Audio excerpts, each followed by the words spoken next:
Alrighty, so now we are gonna get to talk about teams that made it to the playoffs, and we're gonna go in the order of teams that got eliminated from the playoffs. And we start off with the first team that got eliminated in the playoffs, and that, of course, is Charlotte FC. And we'll, of course, in the next episode, talk about the San Jose Earthquakes, and now talk about teams that got eliminated in the play-in round. Now, for Charlotte, this has been a very interesting year. And depending on how you look at it, I mean, if you're a Charlotte fan, there's really two ways to look at it. Either this was a relatively successful season because they made it to the playoffs for the first time in franchise history, and the fact that, that's definitely a step in the right direction considering last season they barely miss out on the playoffs. And not to mention, they also had a relatively good Leeds Cup run, too.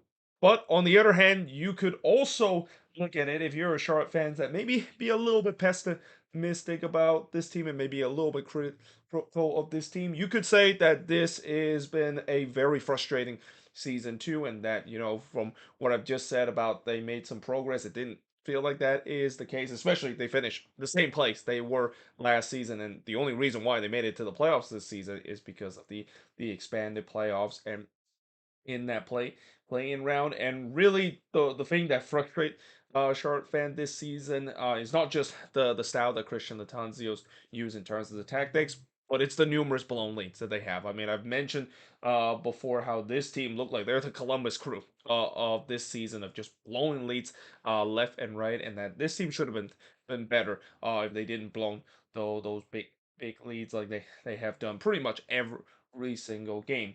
And also, not to mention, some Charlotte fans will bring up that there was one stretch of a period where they only won one game out of 15. And the fact that they were still able to make it to the playoffs, despite going through a stretch where they only had one win in 15, just maybe is an indictment of how, you have to really suck to not make it to the playoffs. And also the fact that if it wasn't for Charlotte having an incredible late season run and able to get themselves in the playoffs, probably they shouldn't be making the playoffs this season. And also, not to mention, it feels like a lot of these teams that near the bottom of the standings just didn't really want to make it the playoffs out of the East. But nevertheless, this season they finished with a 10, 13, and 11 record and finished with 43 points, which is one more points than they did than the inaugural season. They scored 45 goals this season, but gave up 52 goals with a goal differential of -7. Just like last year, they finished ninth in the Eastern Conference, but like I said before, because of the extended playoffs, they were able to make it into the playoffs and play in that playing round against the New York Red Bulls, and I thought they had a chance in that. I mean, yes, I know it's an away game for Charlotte against the Red Bulls, but they actually have done pretty well this season on the road. It's the home form that was also one of the big reason why they were very good this season itself, and also knowing the fact that this is the New York Red Bulls and knowing the Red Bulls have had problems at home this season, and them always have a that's so Metro moment. You feel like this was a good chance for Charlotte to move on, and nope. Instead, they got eliminated against the Red Bulls, and they got absolutely destroyed by the Red Bulls in that playing round. That I'll talk about a little bit later of why they got destroyed in that game. But in terms of the head coach, well, Christian Latanzio, despite the fact that he is able to guide this team to make it to the playoffs, the front office feel like he didn't do good enough. So he was fired, and in comes Dean Smith, who just hired last week, and he's been with the team, of course, since 2023. Although technically it should be 2024 because he's only going to take charge of this team starting into next season. And then, of course, the chief soccer officer is still Zoran Caneta.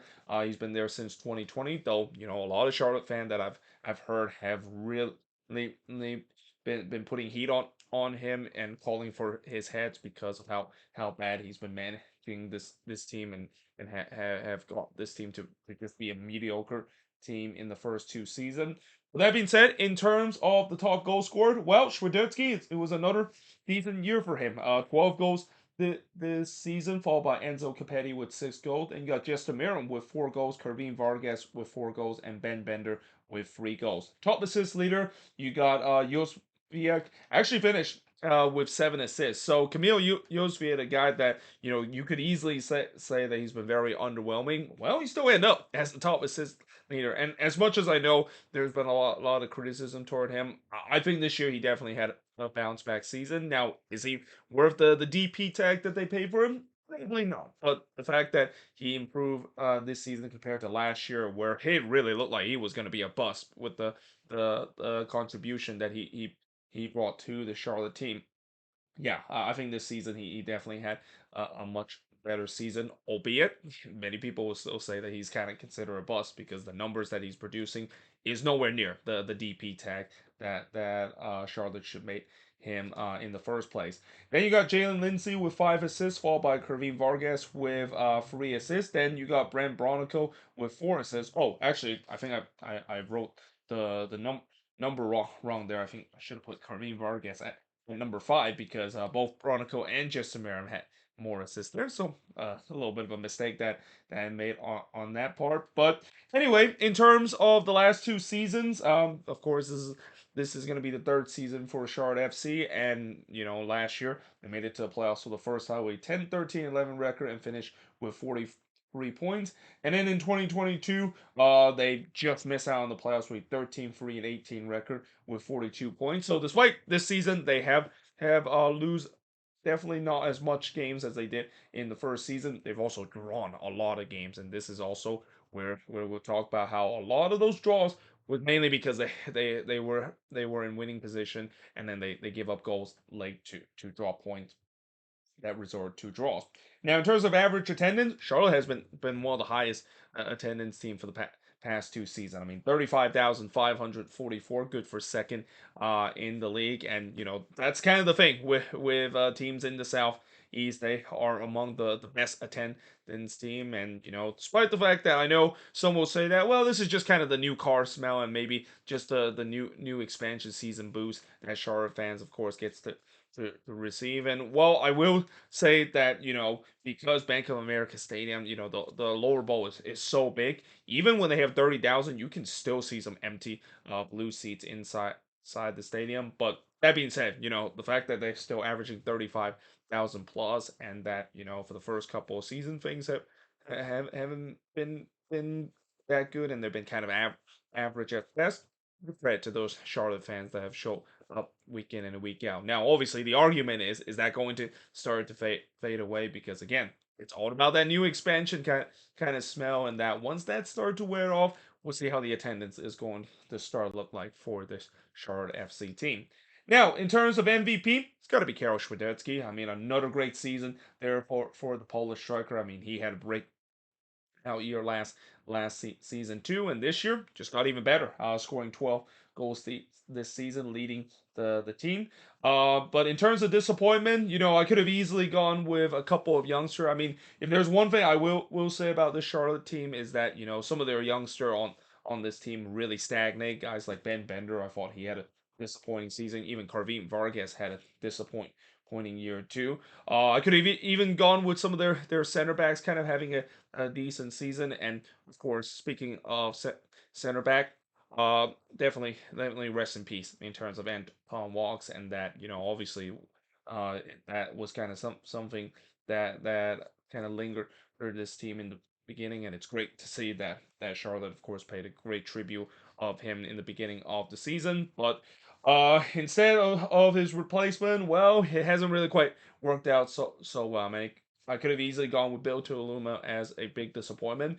I'm gonna go with Allison Melenda as a disappointment. I mean, this is a guy that a lot of people said that this was a good signing for Charlotte, and he has a lot of upside during his days back in his native country in France, and instead he definitely did not show those upside whatsoever. In fact, it feels like his development has hit backwards to a point where he was a liability at time in that back line. So very disappointing to see him didn't really reach to his potential, and this is also where I'll mention a little bit later how Charlie will have an interesting decision with some of their young players. Do they maybe keep faith that some of these young players bounce back, or they seriously need some replacement for those younger guys that kind of struggled this season?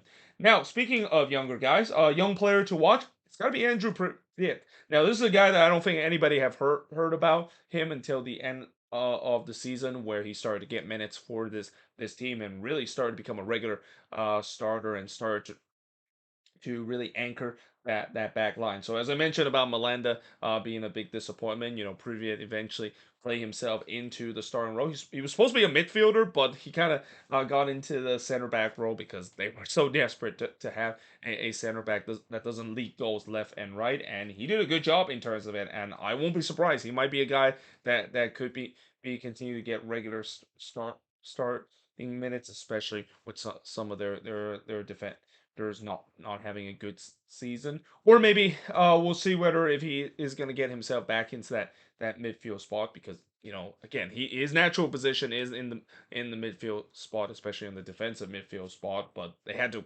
force him in that center back role because they just don't have any good center back on this team that doesn't leak goals left and right.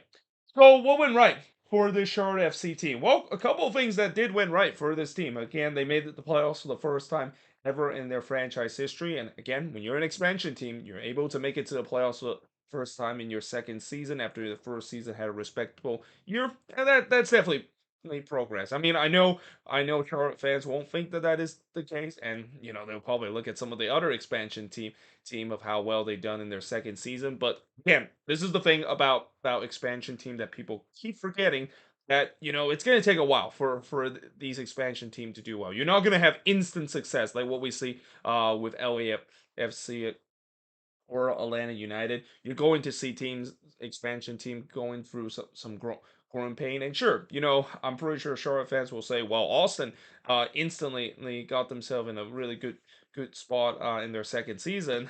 Well, here's the thing about Austin. That second season, you got to say that a lot of that is because of a lot of players kind of playing out of their mind and really overperforming the expectancy goal and the expectancy stats. And that you kind of saw what happened with Austin this season, hit a major regression. So the fact that they have him kind of improve and at least make that step of making the playoffs for the first time, I think that's a good thing for an expansion team, even though I know a lot of Charlotte fans don't look at it that way and have already started calling their front office heads because I'm not really managing this team well. They had an unexpected good League Cup run. So again, this team made it all the way to the quarterfinal. Yes, I know it kind of ended anticlimactic because they run into the machine known as Inter Miami and Lionel Messi. But still, it was a good Leeds Cup run for a team that wasn't expected to do much in the Leeds Cup. In fact, for a team that was in a group that was with FC Dallas and the Cuts. I mean, I thought they were gonna move on, but even then, I thought even if they move on, it was probably gonna be a one and done. The fact that they were able to win a couple of games, yeah, I think there was not a lot of people expected that this Charlotte team was able to make a good run, especially that game against FC Dallas where they stole 2 points in that game. Like they should have lost that game if it wasn't for some late game heroics and that. Yeah, I mean, again, they had a really good Leeds Cup run, even though that was kind of something that I don't think a lot of Charlotte fans was expecting that to be the case. And then, of course, the two Polish DP turns out to be a hit and had a great season. So those two Polish DP, Karol Kudecki and Kamil Józwiak, both of them had a really decent season. I mean, both of them leads the team, with one leading the team in goal scoring and the other leading as the top assist leader. But it'll be interesting to see what they're gonna do with both of those Polish player in the near future. Now, what went wrong for this Charlotte team? Yeah, the defense was bad throughout this season. I mean, the defense was pretty much a turnstile throughout the season. And then, of course, the blown leads. Again, it feels like Charlotte is this season version of Columbus Crew that we saw from 2022, where this is a team that just blown leads every single game and can't hold on to leads. And like that Columbus Crew team that always blown leads late in the game, a lot of that has to come from both tactics and mentality kind of standpoint. And you look at the tactics that this Charlotte team has set up in most of these games, especially late in these games. They just simply decide to park the bus and just hold on for dear life. And I've said it many times last season. When you see teams decide to do that and just kind of hold on for dear life in the last 15 minutes, whether if you're at home or on the road, more times or not, it's not going to work. And we've seen it this year that they just done that so many times, and that I don't blame any Charlotte fans that is just gonna pull in their heads and are very frustrated with Christian Latanzio in terms of his tactics. And I think that maybe be a major reason why a lot of Charlotte fans was calling for Latanzio's head. And want him to be removed because the tactics that he used, especially his late games tactics, is just absolutely horrendous, and that yeah, the amount of blown leads that they had is just quite criminal, and especially again 25 points dropped from winning position. That is a lot of points. Like if this team, even if they have like half of the amount of points dropped from winning position, this team would be higher up in the standings, and it would be even a better season than they were. And then the other thing that went wrong is the underwhelming season of Enzo Capetti. Now, I will say this with Enzo Capetti, I will kind of give him a pass of him not performing at the rate that he's supposed to be as a designated player. I mean, there was a lot of hype surrounding him when they decided to bought him last off season, but I'll give him a pass mainly because one, you usually see this happen where even some of the best players that you bought, or some of these best young South American player that you think that will make an impact in MLS, we're probably not going to do so because it is still a key factor for many people to kind of overlook that players does take times to settle into a new league. I mean, it's not easy for a lot of these young players, especially from South America, coming to the U.S. doesn't know the culture, doesn't really have too much friends, and coming into a new league that is completely foreign to them, and it takes time to adjust. And I think that maybe could be a thing that Enzo Capetti might take time to address.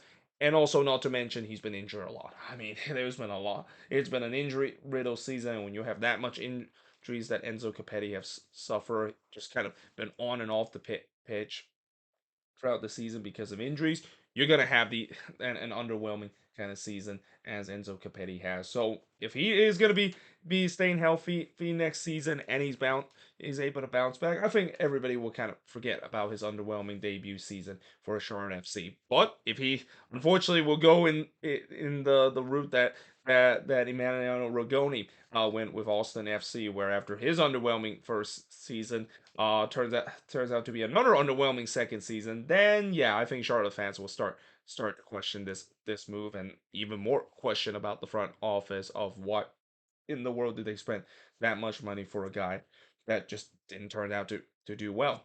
And then lastly, the other thing that went wrong for this team, they lay an absolute egg in the playing game. And I mean that playing game against the New York Red Bulls, everything went wrong with this Charlotte team. And it all started with the tactics that Christian Latanzio said.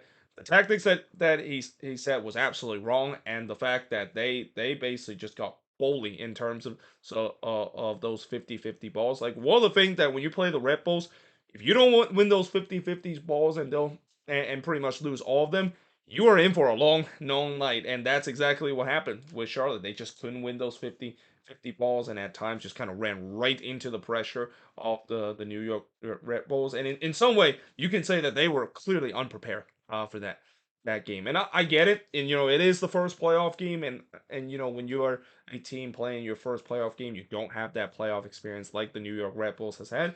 That can happen, but just the way that how they were just so unprepared in that game and just getting absolutely blown off out of the water against a Red Bulls team that wasn't even having a good season, especially on the attacking end. A lot of Charlotte fans would be very upset about that, and you wonder, no, you now know why a lot of Charlotte fans will say, yeah, we made the playoffs, but we might as well not make the playoffs after how we look in that playing game against the New York Red Bulls. So moving forward for the Charlotte team, obviously they need some defensive reinforcement, and this is where the debate is whether or not if they're going to keep some of their young defender and hope that they bounce back, or they might be turn to look for some more for veteran for the defensive reinforcement.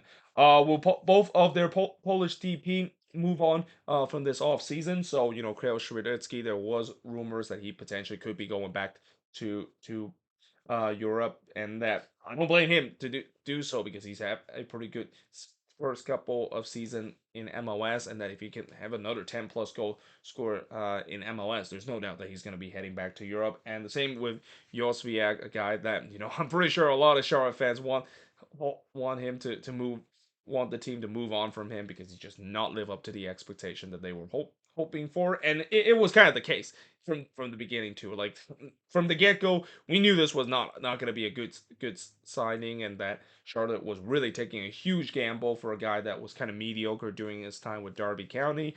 And yeah, it shouldn't be a big surprise that he was mediocre again coming into MLS. I mean, not every player is going to be like a Carlos Hill. Like I feel like many teams saw what New England did with Carlos Hill, and I know Carlos Hill was kind of mediocre during his time in the Premier League and in the Championship, and he turns out to be an absolute stud in MLS. Yeah, that's something that I think New England is probably lucked out on that, but I feel like many teams feel like, well, we can maybe find another Carlos Hill kind of player, players that kind of struggle in England in the Premier League or in the Championship, and he turns out to do well in MLS, and that again, that just doesn't always work out like that.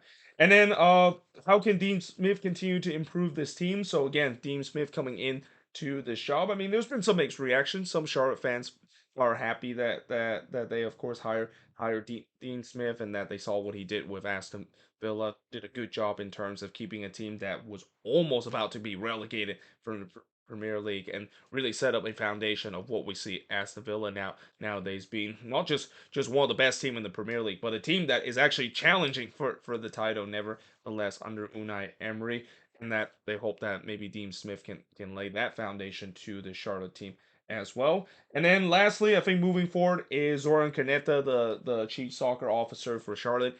Will he last by the end of the year? Because I feel like he's under immense pressure right now, because pretty much every Charlotte fans I've heard have demand him to be fired from the team. He hasn't done a really good job in terms of managing the squad from the get go. So yeah, we'll see whether or not if he will make it by the end of the year, because when you have that much pressure from the fans, don't be surprised. Some of the front office, especially in the higher rank in the front office, might be thinking about letting go of Zoran Krneta, because the fans just simply hates him, and some of the decision that he's been making throughout his tenure with Charlotte FC.